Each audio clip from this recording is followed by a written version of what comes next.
Another fighter, Austin Trout. Can't leave Austin Trout off the list. What he did in New York is incredible. That's Miguel Cotto's second home.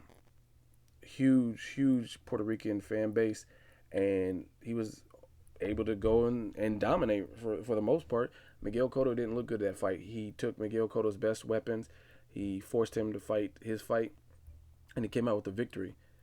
And I just think Austin Trout's another crafty, stealthy, rangy, tall, like his shape. He's just an awkward fighter to deal with, and a lot of fighters aren't going to want those problems.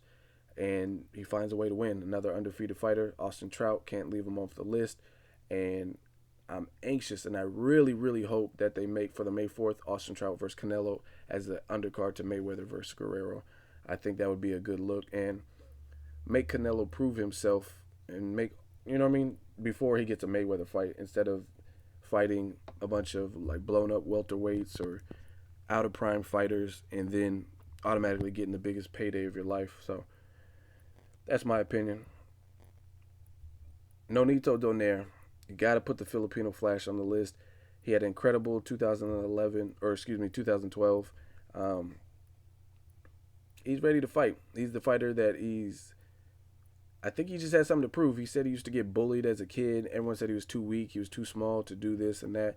And I think to some degree that left him with some type of chip on his shoulder, a Napoleon complex, so to speak.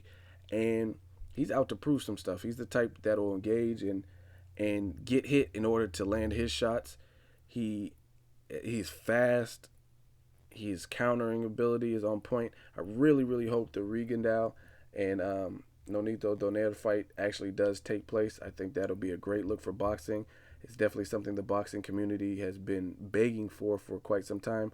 I don't really see the Abner Morris fight in Nonito happening first. So at least Regendow and Nonito would be a great start to the year. And like I said, I think Nonito is going to have a big year ahead of him and shut up a lot of critics and prove that he has relevancy on the pound for pound list. That's my opinion. Mikey Garcia, another fighter to watch out for. I think he wins tonight. I think he'll find a way to win. He's undefeated. He's crafty. He's technical. Comes from a fight family. And he hasn't fought the best opposition, but every so often you could see someone who hasn't fought necessarily the toughest opponents, but based on their fighting style, you can only imagine when they're pitted against other fighting styles how they'll fare. And I think Mikey Garcia is one of those fighters where he's he's technically gifted, and a technical fighter usually can go a long way in the sport. Look at Juan Manuel Marquez. Look at Bernard Hopkins. Look how long these guys are fighting, and he's that type of person. My only complaint really is sometimes he's too economical. He's too he kind of waits for the perfect storm, waits for the perfect opportunity to land shots. When you get into fights like even his fight tonight against Orlando Salido, that's not always going to be the case. These people are going to come at you full throttle and try to knock your head off. So sometimes you're going to have to let your hands go, and you're not going to always be able to fight at the pace you want to fight. So you have to look towards people like Floyd Mayweather. What did Floyd Mayweather do when Ricky Hatton was just coming at him? I mean, you have to learn to make sure you have an inside fight game and jabs and that kind of thing. So I ultimately think Mikey Garcia has the intangibles that makes him a step above other fighters in his division. And I think he's going to put on some great performances to the point where he leaves us with a memorable 2013. Gennady Golovkin, Triple G. Now, I'm not a bandwagon fan. I don't just hop on the bandwagon like, oh, he has punching power. It's the end of the world, because you might end up in a situation like Lucien Bute, where everyone's like raving about this guy and saying he's ready for Andre Ward. And before Andre Ward fight can be made, he ends up getting knocked out by Carl Froch, somebody Andre Ward beat. So I really try to do the research. This guy has an extensive amateur background. He's fought people like Andre Durrell in the amateurs. And I honestly think this guy is more than just power.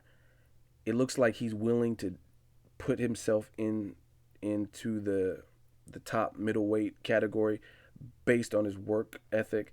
It looks like he's very dedicated. They said when he came into the gym, he was only about 8 pounds heavier than the weight in which he wanted to fight at. So it looks like he stays in shape.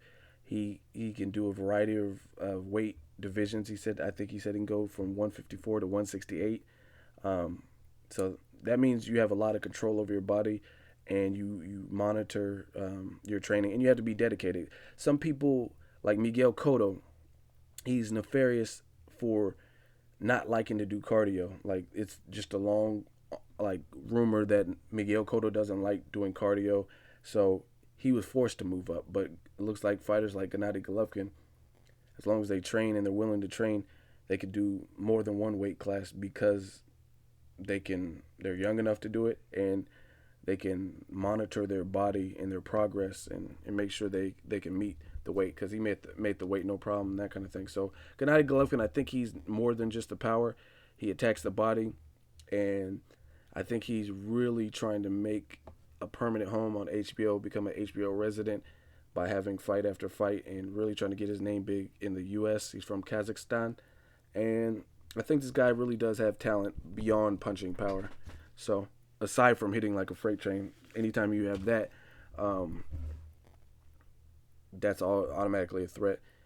And depending on how he looks, like in tonight's fight and future fights, he might even be ready for a Sergio Martinez fight, and he might even be able to stop Sergio Martinez, to be honest, because Sergio Martinez is not the most defensive fighter. He's definitely slick, but at the same time, we've seen what Chavez Jr. did in one round, and Chavez Jr. is, I would say, slower and less ring IQ as Gennady Golovkin, and someone who's been in 400 amateur fights. Chavez Jr. didn't have an amateur background, so it's a little bit different.